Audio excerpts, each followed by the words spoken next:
पतंजलि की नई प्लानिंग क्या है, नई प्लानिंग के संदर्भ में भी बात कर लें। कारोबार बढ़ाने पर पतंजलि आयुर्वेद का जोर है। वो ये कह रहे हैं कि आप यहाँ कारोबार करना अगर बाकियों के लिए सही है तो हमारे लिए भी सही है, और हम तो परमार्थ करते हैं। जल्द ही पतंजलि का आईपीओ भी आ सकता है। बीएसई की एक सभा में योग गुरु ने इसके संकेत भी दिए थे। बॉम्बे स्टॉक एक्सचेंज 2019 में पतंजलि ने, अगला दिखाइए, 2019 में पतंजलि ने रुचि सोया को खरीदा था। पतंजलि के खरीदते ही रुचि सोया के शेयर बढ़ गए, उसके भाव बढ़ गए। 22 देशों में फैला है रुचि सोया का कारोबार, और घाटे की कंपनी को 2 साल में ही उन्होंने मुनाफे में पहुंचा दिया। 18 राज्य में 47,000 से ज्यादा अधिक रिटेल काउंटर्स हैं, 3500 डिस्ट्रीब्यूटर्स हैं, कई गोडाउन्स और कारखाने हैं। इससे आप अंदाजा लगा सकते हैं कि बाबा रामदेव की योजना क्या है, पहले से वो कितनी मजबूत टर्फ में खेल रहे हैं। बहरहाल इसको लेकर मैं एक बार फिर से जाना चाहता हूं डॉक्टर क्लेयर के पास। डॉक्टर क्लेयर, ये जो बात कही गई, ये साथ में इसको जो क्या ये डिफरेंशिएटर हो सकता है? मतलब कि हम पुरुषार्थ करके अर्थ कमाते हैं और उसको परमार्थ में लगाते हैं। देखिए, पहली बात तो ये है गौतम जी कि चाहे वो आयुर्वेदा का डॉक्टर हो, चाहे वो एलोपैथी का डॉक्टर हो, अगर वो अनसाइंटिफिक बात कर रहा है, जिसका कोई एविडेंस नहीं है, जिसका पब्लिश डेटा नहीं है, उसके लिए वो बहुत गलत बात है। इस कंट्री में उसके लिए पनिशमेंट होनी चाहिए।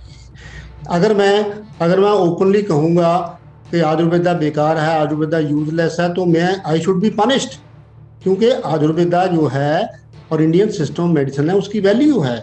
ये जरूर है कि जितनी एलोपैथी में प्रोग्रेस है हुई है सारी दुनिया में, इतनी आयुर्वेदा में नहीं हो पाई। वो हमारा कसूर है, हमारी कमजोरी है, उसमें हमें और काम करना चाहिए। हमें इतना काम करना चाहिए, इतनी रिसर्च करनी चाहिए आयुर्वेदा के, पब्लिश करके दुनिया को दिखाना चाहिए, तो वो हमने नहीं किया। अगर पहली बात तो ये मैं जानना चाहता हूँ कि बाबा रामदेव ने आयुर्वेदा का कोई कोर्स किया है, या उनकी डिग्री है, या वो पोस्ट ग्रेजुएट है उस चीज़ में या नहीं, या जो अपने आप में सेल्फ स्टाइल ही आयुर्वेदा के गुरु बन गए हैं। ये एक बहुत दुख की बात है इस कंट्री में कि कोई अकाउंटेबिलिटी नहीं है, जो मर्जी इंसान बोल सकता है। ये बहुत ही मतलब कि हमारे लिए शर्म की बात है। नरेंद्र मोदी साहब ने हमारे प्राइम मिनिस्टर ने, अगर मैं ट्रायल के बाद अगर मैं साइंटिफिक मेथोडोलॉजी के अडॉप्ट करके, डॉक्टर क्लेयर मेरी बात तो सुनिए, ये सवाल हमने उनसे किया था। उन्होंने कहा था कि दवाई लाने के पहले पूरी ड्यू प्रोसेस फॉलो करने के साथ उसके क्लिनिकल ट्रायल करने, प्री क्लिनिकल फेज से लेकर उसके पूरे ट्रायल जितने होते हैं, जो मेथोडोलॉजी ड्यू है, वो करने के बाद भी जब मैं लाता हूं तो सवाल उठाए जाते हैं। नहीं, कहाँ पब्लिश होती है? हमें दिखाओ ना, वो पब्लिश दिखाओ, वो डेटा दिखाओ कि जी उन्होंने जो दवाइयाँ कही थी कि कोरोना का मैं ठीक कर दूंगा, वो हमें पब्लिश ट्रायल दिखाओ। हम मानने के लिए तैयार हैं। हम तो चाहते हैं लोगों का इलाज हो।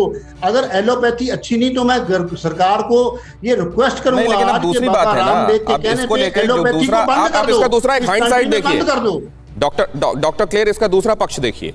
अगर जो हमने सिस्टम अभी बनाया हुआ है, अगर वही ये कहेगा कि देखिए ये जो तरीका है, एक जैसे मसलन पैरासिटामोल को ले लीजिए, उसको लेकर जो तय है वो तय है, स्टैंडर्ड है हर कहीं, यहां भी बाहर भी। लेकिन अगर च्यवनप्राश है तो च्यवनप्राश ये किस कंपनी का है, अमुक कंपनी का अच्छा होता है, इस कंपनी का अच्छा नहीं होता, ये वाली जो स्थिति है, ये आयुर्वेदिक फार्मेकोपिया से लेकर प्रोडक्ट बना देना और उसको मार्केट में ला देना, तो इसमें गलती तो असल में मामला कहीं और है, लूप होल कहीं और है, और देखा कहीं और जा रहा है, ध्यान कहीं और जा रहा है। क्या मैं सही कह रहा हूं डॉक्टर सिंह? नहीं, देखो पहली बात तो पहले डॉक्टर क्लेयर, मैं इस पे डॉक्टर सिंह के पास जाना चाहता हूं, बीएचयू से जुड़े हुए हैं, उनके पास भी जाना चाहता हूं। गौतम जी, आप बहुत सही कह रहे हैं।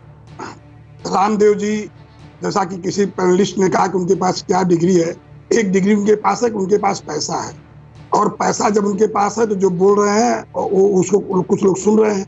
कभी भी आईएमए के किसी भी मॉडर्न डॉक्टर ने ये नहीं कहा कि आयुर्वेद बेकार है। काशी हिंदू विश्वविद्यालय में मॉडर्न और आयुर्वेद दोनों है, दोनों मिलजुल के काम कर रहे हैं। ये हम आयुर्वेद वो भी कहते हैं कि हमारा कोई विरोध नहीं है एलोपैथी से, एलोपैथी प्रैक्टिशनर से।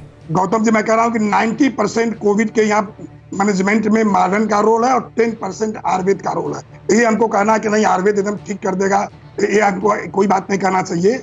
और आयुर्वेद एक प्रमाणिक साइंस है, उसको और प्रमाणित करने की आवश्यकता है। और मैं कह सकता हूँ एज आयुर्वेद के डीन और आयुर्वेद में 40 साल से नहीं कम तो वो जो ये कह रहे हैं कि मेरे 25 सवालों का 50 साल तक जवाब नहीं मिलेगा सर, उसमें उन्होंने ये भी कहा है कि अगर एलोपैथी इतनी श्रेष्ठ है कि उसके बारे में सवाल नहीं उठाया जा सकता, तो कम से कम एलोपैथी प्रैक्टिशनर्स जो हैं वो तो कोविड की चपेट में ना आते। अशोक वानखेड़े जी, ये तर्कपूर्ण सवाल है क्या? नहीं तो क्या योगा करने वाले कभी मरते नहीं? क्या योगा करने वाले बीमार नहीं पड़ते? बालकृष्ण जब बीमार पड़ गए तो एम्स क्यों लेके गए? बाबा रामदेव, मैंने कहा ना, बड़बोलेपन के शिकार है। बाबा रामदेव जिस क्लोरोक्विन की दवाई की बात करते हैं, कभी आपने ये सवाल पूछा आज जब आपने इंटरव्यू लिया उनका कि ये दवाई है कि ये इम्यूनिटी बूस्टर है? किस रेंज में आप इसको दवाई कहते हैं? बार बार उनके मुंह से दवाई शब्द निकलता है। कौन सी दवाई? किसने अप्रूव की? गवर्नमेंट ऑफ इंडिया ने उसको दवाई नहीं माना है। आप क्यों सिर्फ आप रामदेव है इसलिए दवाई बोलेंगे उसको? ये बहुत ही दुर्भाग्यपूर्ण है अपने देश के। वो मार्केटिंग मैन बन चुके हैं। वो धंधा लोगों को अब योगा लोगों को सिखाया और अब खुद धंधे पे लग गए। वो चीज भी बेचते हैं। वो कहते हैं कि मैं परमार्थ के लिए, अर्थ अर्जन परमार्थ के लिए करता हूं। नहीं, आप किस दवा के संदर्भ में कह रहे हैं कि हमने सवाल पूछा कि नहीं? एक बार फिर से दोहराइए प्लीज। मैंने कहा कि जो क्लोरोक्विन को दवाई कहते हैं, क्या वो लाइसेंस दवाई के अंडर है?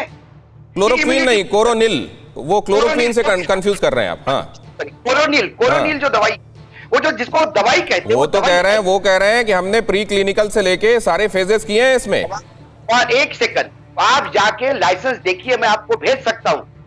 लाइसेंस उनको उसका नहीं मिला। अशोक वानखेड़े जी, फिर इसमें किसकी गलती है? उनको तय करना है कि लाइसेंस क्या होगा, या ये जो एनफोर्स कर रही हैं एजेंसियां, उनको देखना चाहिए कि कहां पे कौन दवाई बन रही है, सही बन रही है, गलत बन रही है?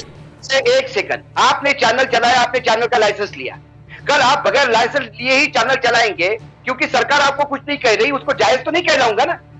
यदि कोरोलिन जो है वो दवाई नहीं है। आचार्य बालकृष्ण से लेके रामदेव जी तक आज जब बात हुई, और पहले भी बात हुई है, उन्होंने कहा न सिर्फ लाइसेंस है हमारे पास, बल्कि हमने पूरी ड्यू प्रोसेस फॉलो करके ये प्रोडक्ट मार्केट में लाया है। और अगर ऐसा नहीं है सर, तो एनफोर्समेंट एजेंसीज क्या कर रही हैं?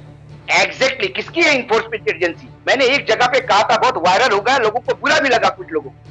मैंने कहा बाबा रामदेव एक एटीएम है। एक तरह से राजनीतिक दल अपना कार्ड घुसेड़ के मत मांगते हैं। वो जब कहते हैं कि मैं 125 करोड़ लोगों के ऊपर अधिकार रखता हूं, 125 करोड़ लोग मेरी सुनते हैं, तो सबके लिए कौन कौन सरकार इनके खिलाफ जाएगी?